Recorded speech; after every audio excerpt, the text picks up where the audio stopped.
బాపట్ల జిల్లా కొల్లూరు మండలం తడికెలపూడి గ్రామంలో అగ్ని ప్రమాదం జరిగి పూరీలు దగ్ధమైంది. 3.5 లక్షల నగదు, 5 ఎకరాల గడ్డివాము, ఆస్తి కాగితాలు, ఇంట్లో సామాన్లు పూర్తిగా కాలిబూడిదయ్యాయి. సుమారు 7 లక్షల మేరకు ఆస్తి నష్టం జరిగినట్లు బాధితుడు రావుల కిరణ్ బాబు తెలిపారు. తన కుటుంబం రోడ్డున పడిందని ప్రభుత్వం ఆదుకోవాలని బాధితుడు కోరుతున్నాడు.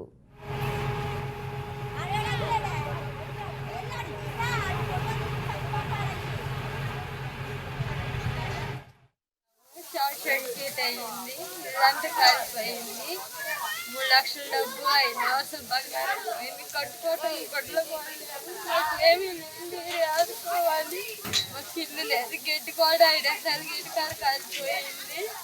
మీరే నా పిల్లల్ని ఆదుకోవాలి. ఇంట్లో ఉన్నాము. షార్ట్ సర్క్యూట్ అయ్యింది. ఇదంతా కాలిపోయింది.